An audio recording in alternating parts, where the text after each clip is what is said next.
اللہم صلی علی. اور بڑا عجب فینومنا ہے، جب بھی تکبر کی بات ہوتی ہے نا تو لوگوں کے ذہنوں میں خیال آتا ہے یہ تو امیر کرتے ہیں، ہم تو ہیں غریب، میں کہاں سے تکبر کروں گا، ویسی نوکری والا آدمی ہوں. یہ ہے شیطان کا وار. ہاں، علماء نے تکبر کے 8 ریزنز لکھے ہیں، اور اس میں جو مال ہے نا وہ تیسرے نمبر پر آتا ہے، مال پہلے نمبر پر نہیں ہے.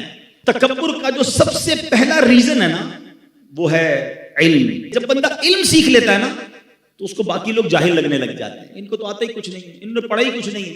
بڑی کمال کی روایت ہے، من قال انا عالم فہو جاہل. جس نے کہا کہ میں عالم ہوں وہ جاہل ہے. علم ضرور سیکھیں، مگر سیکھنے کے بعد کسی اور کو جس نے نہیں پڑھا اس کو اپنے سے کمتر نہیں سمجھنا، یہی تکبر ہے. سیکنڈ ریزن آف تکبر، وہ فرمایا عبادت. شیطان بڑا مردود ہے، پہلے تو عبادت سے روکتا ہے، اب جب عبادت کرنے لگ گیا تو اب اس کو تکبر میں مبتلا کیسے کرتا ہے کہ بندہ جب نمازیں پڑھے، روزے رکھے، صدقے کرے، ہیں تہجد پڑھے، اب اس کو باقی گھر کے لوگ، باقی دوست بڑے حقیر سے لگتے ہیں، یار کیسا آدمی ہے، میں تہجد پڑھتا ہوں یہ تو نماز بھی پوری نہیں پڑھتا. یو ہیو نو رائٹ، آپ کے پاس ایسا کوئی رائٹ نہیں ہے کہ آپ دوسرے کو حقیر جانیں. اور یہ شیطان کا بڑا خطرناک وار ہے کہ عبادت گزار کو تکبر میں مبتلا کر دیتا ہے. بڑا پیارا واقعہ ہے نا کہ ایک بار ایک بزرگ جو تھے اپنے بیٹے کے ساتھ کئی سفر پر جا رہے تھے، راستے میں مسافر خانہ آیا، باپ بیٹے بھی سو گئے، قافلے والے بھی سو گئے. تہجد کا وقت ہوا تو باپ بیٹے اٹھے، تہجد پڑھی. تہجد پڑھنے کے بعد بیٹا والد صاحب سے کہتا ہے ابا جان یہ کیسے لوگ ہیں، کوئی بھی نہیں اٹھا. اب جو ابو جی نے جواب دیا نا، اللہ کاش یہ بات سمجھ آ جائے، کہ بیٹا تو بھی سویا رہتا تو اچھا تھا. بات آئی سمجھ میں؟ اب تو نے اٹھ کر تہجد تو پڑھ لی مگر پڑھنے کے بعد تجھے دوسرے حقیر لگنے لگے. یہ بڑا پرابلم ہے. ضرور کیجئے عبادت مگر اس لیے نہ کیجئے کہ میں دوسروں سے سپیریئر ہوں. شیطان کی بڑی عبادتیں تھی جناب. اب آیا تیسرا ریزن اور وہ ہے مال. جب پیسہ آتا ہے تو انسان کو غریب اچھا نہیں لگتا ہے، اس کو لگتا ہے میں نے کمایا ہے، میں نے جناب یہ عروج حاصل کیا ہے. ہمیشہ یاد رکھیں جو کچھ دیا ہے وہ رب نے دیا ہے، وہ جب چاہے واپس لے سکتا ہے. بزرگ بیٹھے پوچھو ان سے، ہم نے راتوں رات امیر کو کنگال ہوتے دیکھا ہے، زکات دینے والوں کو زکات لینے والا بنتے دیکھا ہے. اس کووڈ نے تو بہت کچھ لوگوں کو دکھایا نا، کئیوں کو عروج ملا، کئیوں کو زوال ملا. چوتھے نمبر پر کہا حسب و نسب. بڑا خاندان، بڑی فیملی، پیر ہی نہیں دیتے بھائی ہمارا خاندان بہت اونچا ہے، ہم تو بڑے خاندان والے ہیں، اس کا تو خاندان وہ فلاں فیملی سے تعلق رکھتا ہے.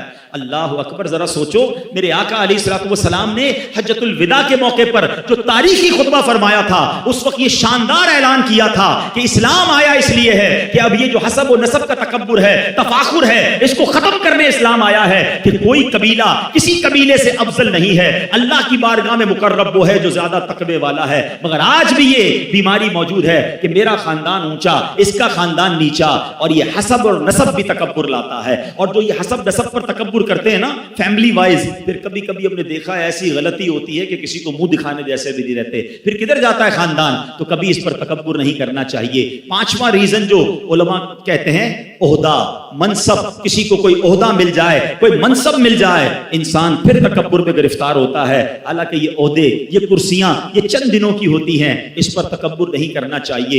چھٹا کامیابیاں. جب بندے کو دھڑا دھڑ کامیابیاں ملے نا، ارے بھائی میں تو پتھر کو ہاتھ لگاتا ہوں سونا ہو جاتا ہے. جو ڈیل کرتا ہوں فائدہ ہی فائدہ ہوتا ہے، جو فیصلہ کرتا ہوں کمال کا ہوتا ہے. ابھی ایک آئٹم خریدی، ہر کوئی منع کر رہا تھا، میں نے خریدی، دیکھو پیسے بڑھ گئے، یہ مجھے ایسا پتا ہے. یہ انسان کو مبتلا کرتا ہے تکبر میں. ارے تمہاری کیا اوقات ہے، میری کیا اوقات ہے، اللہ مہربانیاں کر رہا ہے اور تم اتراتے جا رہے ہو. ہونا تو یہ چاہیے کہ وہ عطائیں فرمائے تو ہم سر اور جھکائیں. دنیا کا دستور ہے درخت پر جب پھل لگتے ہیں نا وہ درخت جھکتا رہتا ہے، جھکتا رہتا ہے. جتنا پھلدار ہوتا ہے اتنا جھکتا ہے، جس کے کانٹے لگے ہوتے ہیں وہ سیدھا کھڑا ہوتا ہے. کامیابیاں ملیں یہ اللہ کی عطا ہے، اور شکر کرو اور عاجزی کرو، اتراؤ نہیں. ساتواں سبب علماء کہتے ہیں حسن و جمال. کوئی خوبصورت اللہ نے کسی کو بنایا، اس کے بھی سٹائل عجیب و غریب ہو جاتے ہیں. اس کو کوئی سانولا آدمی اچھا نہیں لگتا ہے، کہتا ہے یار دیکھو اس کا رنگ کیسا ہے، اس کا قد کیسا ہے، اس کا انداز کیسا ہے. توبہ توبہ توبہ. ارے اللہ کے بندوں اگر اللہ نے تمہیں اچھی شکل صورت دی ہے نا تو اللہ کا اور شکر ادا کرو. کہ اللہ زوال نعمت سے بچانا اور میرے مالک ادھر تو اچھی شکل دے دی، قیامت میں بھی چمکتا چہرہ دینا۔ کیا فائدہ ایسی شکل کا کہ ادھر خوبصورت شکل ہو اور قیامت کے دن چہرہ سیاہ ہو جائے۔ اللہ اس دن کی خوبصورتی عطا فرمائے، اس دن کا چمکتا چہرہ عطا فرمائے۔ کتنی پیاری دعا ہمیں اسلام سکھاتا ہے، آئینہ دیکھو تو دعا کرو، اللہم حسنت خلقی فحسن خلقی، اے اللہ میرا چہرہ تو اچھا بنا دیا، میرے اخلاق بھی اچھے کر دے۔ اے اللہ چہرہ تو اچھا بنایا، باطن بھی اچھا کر دے۔ تو کبھی بھی اگر اللہ نے حسن و جمال دیا ہے تو تکبر نہ کرنا۔ ہم نے اچھے اچھے چہروں والوں کو بیماریاں لگ کے چہرے بگڑتے دیکھا، بستر پر پڑتے دیکھا اور زمین کھا گئی۔ نوجوان کیسے کیسے ہوئے نامور، بے نشان کیسے کیسے، اسی 2 گز کی قبر میں مٹی کے اندر وہ خوبصورت بھی چلا جاتا ہے۔ تو اترانا نہیں ہے۔ 8واں ریزن، اور وہ ہے طاقت۔ آقا کے پاس کیسی طاقت تھی اور عاجزی کیسی تھی۔